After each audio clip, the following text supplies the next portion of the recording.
వి gold trusted gold buyers మీరు తాకట్టు పెట్టిన బంగారాన్ని విడిపించి ఈ రోజు ఉన్న మార్కెట్ ధరకు కొనబడును. అందరికీ నమస్కారం. నేను Swaroopa Potlapalli. Welcome to trending topic. దేశవ్యాప్తంగా సంచలనం రేపిన హైదరాబాద్ మీర్పేట హత్య కేసులో కీలక పరిణామాలు చోటు చేసుకున్నాయి. గురుమూర్తిని ఆయన ఇంటికి తీసుకువెళ్లి పోలీసులు సీన్ రీకన్స్ట్రక్షన్ చేశారు. అయితే భార్యను చంపి ముక్కలు చేసి పొడిని చెరువులో పడేయడం వరకు ఇదంతా గురుమూర్తి ఒక్కడే చేయలేరు. ఈ కేసులో ఖచ్చితంగా అతని తల్లి, చెల్లి, సోదరుడి పాత్ర ఉందని పోలీసులు గుర్తించి ఎఫ్ఐఆర్ కూడా నమోదు చేశారు. ప్రస్తుతం నాతో పాటు ఫ్యామిలీ కౌన్సిలర్ రజనీ రమ గారు ఉన్నారు. ఆవిడతో మాట్లాడి ఈ కేసుకు సంబంధించిన అనేక అప్డేటెడ్ ఇన్ఫర్మేషన్ ని తెలుసుకుందాం. నమస్తే రజనీ గారు. నమస్తే. చూసారు కదా, ఎక్కడ ఏ హత్య జరిగిందన్నా, ఎక్కడ ఆడవాళ్ల మీద వేధింపులు జరిగాయన్నా ఖచ్చితంగా భర్తతో పాటు అత్తింటి వాళ్ళ పాత్ర బయటపడుతుంది. ఈ మేర్పేట్ వెంకట మాధవి కేసులో కూడా అదే జరిగింది. అత్తగారు, తర్వాత ఆడపడుచు, సోదరుడు వీళ్ళందరూ కూడా ఉన్నట్టుగా ఇందులో పోలీసులు గుర్తించారు. మీరేమంటారు ఈ కేసు విషయంలో? ఖచ్చితంగా మీరు చెప్పినట్టు ఇంత ఘోరంగా ఇటువంటి పెద్ద కేసు జరిగిందంటే ఖచ్చితంగా అందరి హస్తం ఉంటుంది. ఫస్ట్లో అతను నేనొక్కడనే చేశాను అని చెప్పి నమ్మించాడు, ఏదో పట్టుబడ్డాడు, కానీ నన్ను ఏం చేయలేరని కూడా అన్నాడు. కానీ మెల్లమెల్లగా అన్నీ అంటే అతను అనుకుని ఉండొచ్చు. ఇప్పుడు కదా బయటకు వచ్చింది వాళ్ళందరూ అందులో ఇన్వాల్వ్ అయ్యి ఉన్నారని. అప్పుడు అతను ఒక్క పేరే ఉన్నప్పుడు, రెండోది ఏంటంటే సాక్ష్యాలు మాయం చేశాడు కాబట్టి నన్ను మీరు ఏం చేయలేరు, వాళ్ళెవరి బయటకి రావు అనుకుని ఉండొచ్చు. ఇప్పుడు చూడండి, తీగలాగితే డొంకంతా బయటకు వచ్చినట్టు ఇలాంటివి నేరాలు ఘోరాలు ఎప్పటికైనా బయటకు వస్తాయి అనేది అతను తెలుసుకోవాల్సిన విషయం. ఇప్పుడు ఎంత అమానుషంగా అమ్మాయిని చంపారు, వాళ్ళకి ఏమొచ్చింది చెప్పండి? ఇప్పుడు అందరూ వెళ్ళి జైల్లో కూర్చుంటారు. కొత్తగా పరిణామం ఏంటంటే మొత్తం అందరినీ బయటకు తీసుకొచ్చారు, అందరినీ అరెస్ట్ చేస్తున్నారు. ఇప్పుడు మరి ఎలా తప్పించుకుంటాడు? నన్ను ఏమి చేయలేరు అని అంటున్నాడు. సాక్ష్యాలు లేవు కాబట్టి నన్ను మీరేం చేయలేరు, ఏమైనా చేసుకోండి అని అంటున్నాడు. ఇప్పుడు ఏమంటాడు? ఇప్పుడు అలాంటి నేరానికి పాల్పడడం ఎంత అసలు మామూలుగా మాటల్లో చెప్పలేం. ఇది తప్పు, ఇది నేరము, ఇది ఘోరము అనే మాటలు సరిపోవు. చేసింది అతి భయంకరమైనటువంటి కుట్రతో కూడినటువంటి దారుణమైన మారణకాండ. అది ఒక మనిషిని, ఒకవేళ ఇదంతా నిజమైతే నలుగురు మనుషులు కలిసి ఒక మనిషిని హింసాత్మకంగా క్రూరాతి క్రూరంగా ఇంత దారుణంగా చంపడానికి, అసలు ఒక అమ్మ కన్న బిడ్డని చంపడానికి అసలు వీళ్ళెవరు? డే 1 నుంచి ఇదే క్వశ్చన్ వేస్తున్నా. అసలు మీరు తెచ్చుకున్నది మీ జీవితానికి ఒక తోడు, నీడ, ఆలంబన, మీ వంశ వృద్ధి కోసం మీ జీవితానికి ఒక సహచరి కావాలి అని తెచ్చుకున్నప్పుడు అటువంటి అమ్మాయికి ఇంకా చెప్పాలంటే హక్కులు తనకు ఉండాలి. మీరు తెచ్చుకున్నారు కాబట్టి. అలా తెచ్చుకున్న అమ్మాయిని ఇలా చంపే అంత పెద్ద హక్కులు ఎవరిస్తారండి వీళ్ళకి? ఏ తల్లిదండ్రులు ఇస్తారు? ఏ సమాజం ఇస్తుంది? ఏ చట్టం ఇస్తుంది? ఎవరన్నా ఇచ్చారా? ఎప్పుడన్నా ఏ తరంలోనన్నా ఇచ్చారా? నీ జీవితానికి ఒక తోడు బాబు అని పెళ్లి చేసి మంచిగా చూసుకో అని ఇచ్చి పంపిస్తే ఇలా నామరూపాలు లేకుండా చేస్తున్నారు. ఈ తప్పులు మనుషులందరూ చేస్తారు. పైగా ఇంత దుర్మార్గుడికి తల్లి, చెల్లి, ఆడవాళ్ళు చూడండి, ఆడదానికి ఆడదే శత్రువు అంటారు. చూసారా? ఇవి ఇంకా బయటకు వస్తాయండి. ఈ విషయాలు వచ్చినప్పుడు మనము కంప్లీట్గా మాట్లాడుకుందాం. ఇప్పుడు సరిగ్గా తెలియని సాక్ష్యాలతో మనం కూడా సరిగ్గా మాట్లాడలేకపోతాం. ఎందుకంటే అది సరైన సాక్ష్యాలు బయటకు వస్తే మనం పర్ఫెక్ట్గా మాట్లాడతాం. ఇప్పుడు మీరన్న పాయింట్ మీద మాట్లాడాల్సి వస్తే కనుక, నిజంగా ఆడజన్మ ఎత్తి వాళ్ళు కూడా ఒక అయ్యని పెళ్లి చేసుకుని వచ్చిన వాళ్ళే కదా. వచ్చినప్పుడు ఇంకొక ఆడపిల్లని ఇలా ఎందుకు చేయాలి? వాళ్ళు ఎప్పుడు జీవితంలో ఎటువంటి తప్పు చేసి ఉండనప్పుడు చేసి ఉంటే ఈ అమ్మాయి కూడా చేసిందని సరిపెట్టుకోవాలి. ఏదో చిన్న తప్పులు ఉంటాయి. ఆవేశంతోనో ఆమెను గోడ కొట్టి చంపేశాడే అనుకోండి, ఆ తర్వాత తల్లి అదేదో యాదృచ్ఛికం అనుకుంటాం. చెప్పుకున్నప్పుడు వాళ్ళు ఏం చేయాలి? నువ్వు చేసింది తప్పు పదా అని చెప్పి సమాజం ముందు పెట్టాలి, పోలీసులకు అప్పగించాలి. అంతేగాని ఇలా ముక్కలు చేయడానికి సహకరిస్తారా? అసలు మనుషులేనండి వాళ్ళు. అసలు మానవత్వం కానీ, జాలి, దయ, కరుణ, చిన్న మాటలండి ఇవన్నీ అసలు వాళ్ళకి మనుషులు కారాళ్ళు. ఇక మృగాలు కూడా కావాల్సినంత తినిపోతాయిదని ఇలా చేయవు.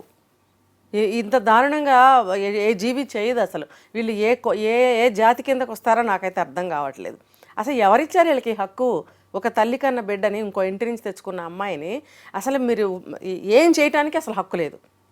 మీరు అమ్మాయితో జీవితం గడపడం కోసం పెళ్లి చేశారు అంతే. మీకు భార్య కావాలి, ఆ అమ్మాయికి ఒక తోడు కావాలి, మీకు ఒక నీడ కావాలి కాబట్టి ఇద్దరు మనుషులు పెళ్లి చేసుకుంటారు. అంతేగాని ఎక్కడి నుంచి వచ్చేస్తాయండి ఇంతంత హక్కులు? మీకు ఎట్టి పరిస్థితుల్లో హక్కు ఉండదు. భార్యని భార్యగా చూడండి. చూడలేకపోతే కష్టాలు నష్టాలు ఏమన్నా భరించలేని విషయాలు ఏమన్నా ఉంటే మెల్లగా చెప్పుకొని తప్పుకోండి ఎవరి జీవితానికి వాళ్ళకి. అంతేగాని ఇలా చంపాల్సినంత అలా అయితే అతను ఏదైనా తప్పు చేస్తుంటే అమ్మాయి కూడా చంపేయచ్చుగా. ఇప్పుడు అలా తీసుకుంటేనే కదా అలాంటి మర్డర్లు కూడా కొన్ని జరుగుతున్నాయి. పూర్వకాలంలో రాక్షసులు ఉన్నారు అని మనం విన్నాము, అంతేగాని ఇప్పుడు ఇదే రాక్షసులు మన మధ్య ఉంటున్నారు. అయితే మీర్పేట్ ఇన్సిడెంట్ తర్వాత చాలా మంది మీడియా ప్రతినిధులు వాళ్ళ చుట్టుపక్కల వాళ్ళని మాట్లాడించినప్పుడు వాళ్ళు అతను చాలా మంచివాడే, బట్ ఇలా ఎందుకు చేశాడో అని చెప్పి అందరూ షాక్ అయ్యారు. అంటే సమాజం ముందేమో మంచివాళ్ళలా ప్రొజెక్ట్ అవుతారు, ఇటు చూస్తేనేమో సొంత భార్యని అసలు అతను చంపిన విధానం చూడండి. అసలు అది మనం అసలు మనుషుల్లాంటి వాళ్ళం ఎప్పటికీ మర్చిపోయేది కాదు. అంటే 13 ఏళ్లు కాపురం చేసింది, 2 బిడ్డలు, ఇలా చేస్తారా అని కదా. మన మానవ చరిత్రలో ఇలా చేస్తా మనకు తెలియదు, అసలు ఎప్పుడు వినలేదు, అసలు చరిత్రలోకి వెళ్తే కూడా ఎక్కడా లేదు ఇది. మరి అంత దారుణం. ఇప్పుడు బయట వాళ్ళకి మంచివాడు అంటే వాళ్ళకేం తెలుసు అండి ఇంట్లో ఏం జరుగుతుందో. ఇప్పుడు ఒక ఫ్యామిలీ మధ్యన లోతుపాతులు అనేవి ఉంటాయి. ఇవన్నీ బయట వాళ్ళకి అవసరమా? ఉండవు కదా.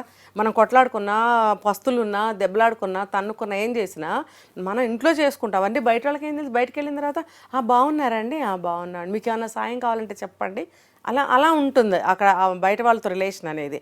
వాళ్ళే అనుకుంటారు, వాళ్ళు మంచి వాళ్ళే అనుకుంటారు. ఇంట్లో ఉన్న ఈ లోతు ఎవరికి తెలుస్తుంది? అసలు తెలిసే ఛాన్సే ఉండదు.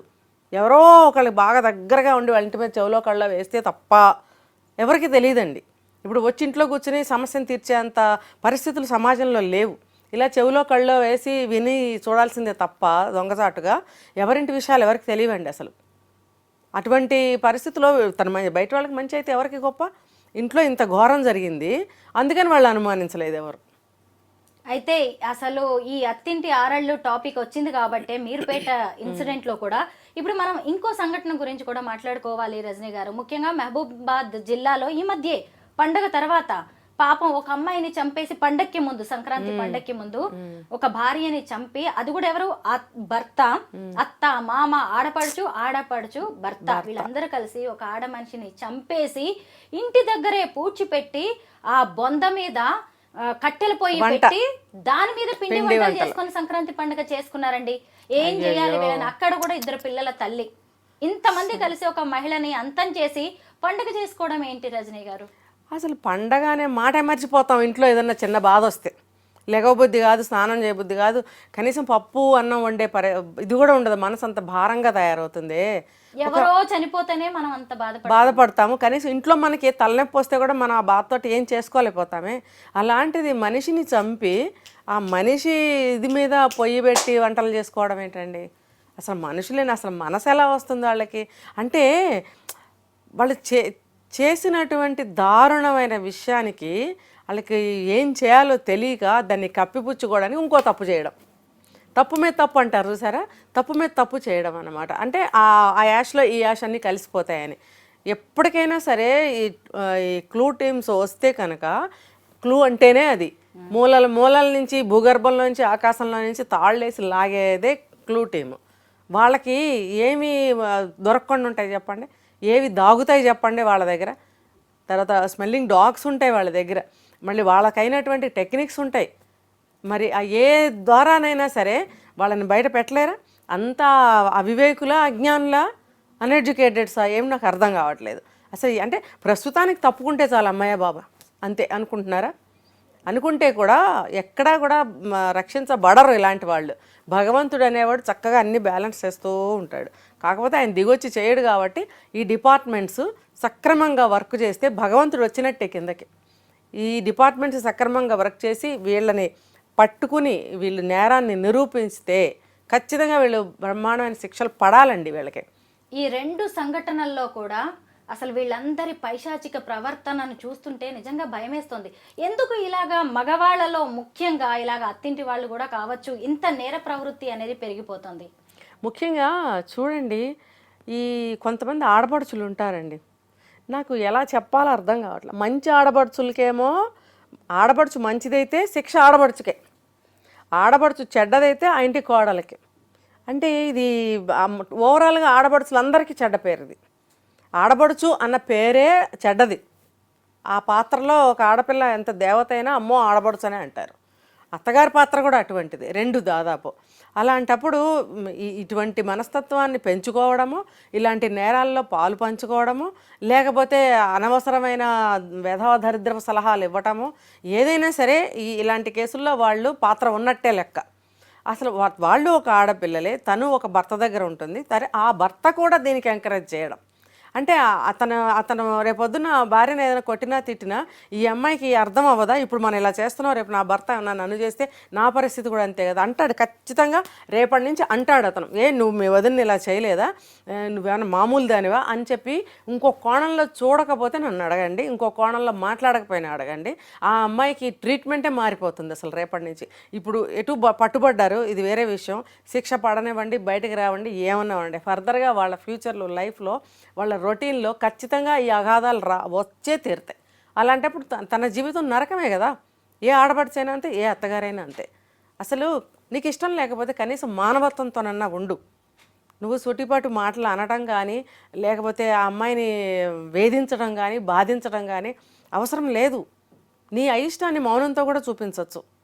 నువ్వు వేరే క్యాస్ట్ అవని, వేరే మతం అవని, లేకపోతే నీ మాటలు నాకు నచ్చలేదు, లేకపోతే నీ ప్రవర్తన నాకు నచ్చలేదు, ఏదైనా కానీ నువ్వు సైలెంట్గా ఉండు.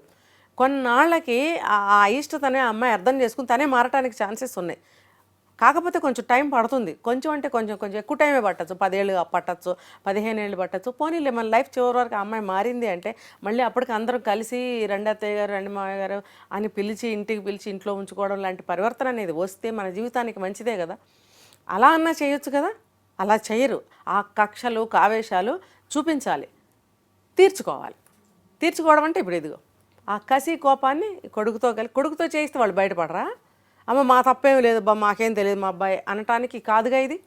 అందరూ కలిసి చేశారుగా. ఇప్పుడు ఆ కేసైనా ఈ కేసైనా. మరి అలాంటప్పుడు కొడుకు మీదకి ఎలా వెళ్తుంది, అందరి మీదకే వస్తుంది. అందరూ కలిసి వెళ్తారు కలిసి. ఇది బాగుంది. ఫ్యామిలీ అక్కడ కూర్చుంటే బాగుంది.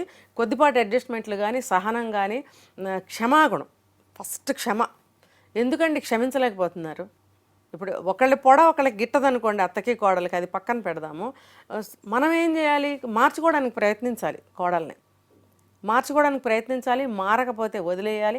ఇంకా పరిస్థితి దిగజారితే వదిలేయాలి. పోమ్మా నీ బతుకు నువ్వు బతుకు అని అనాలి. అప్పుడు బాగుంటుంది. అంతేగాని ఇలా చంపేసుకుంటే చాలా అన్యాయం అండి, చాలా అమానుషం, దారుణం. వాళ్ళ మనుషుల కిందకే రారు అసలు. ఆలుమగలను బండి చక్రాలతో, కావడి కుండలతో పోలుస్తూ ఉంటారు. భార్యాభర్త సరిగ్గా ఉంటేనే లైఫ్ అనేది బ్యాలెన్స్ అవుతుంది. ఒకవేళ మీ ఇద్దరికి పడకపోతే విడాకులు తీసుకోండి, దూరంగా వెళ్ళండి. అంతేగాని ఇలాంటి హత్యలకు మాత్రం పాల్పడకండి. ముఖ్యంగా చట్టానికి మేము అతీతులం అని అస్సలు అనుకోవద్దు. పోలీసులకు దొరకము అనుకోకండి. ఎందుకంటే క్రిమినల్స్ అయినా మీకే అంత తెలివితేటలు ఉంటే పోలీసులకు ఇంకెన్ని తెలివితేటలు ఉంటాయి, మన న్యాయ వ్యవస్థకి ఇంకెన్ని కళ్ళు ఉంటాయి. అసలు మీరు ఇలాంటి నేరాలకు పాల్పడితే తల్లిని కోల్పోయి తండ్రి జైలు పాలయ్యి మీ పిల్లల భవిష్యత్తు ఏమవుతుందో ఒక్కసారి ఆలోచించుకోండి. Thank you so much Rajani గారు.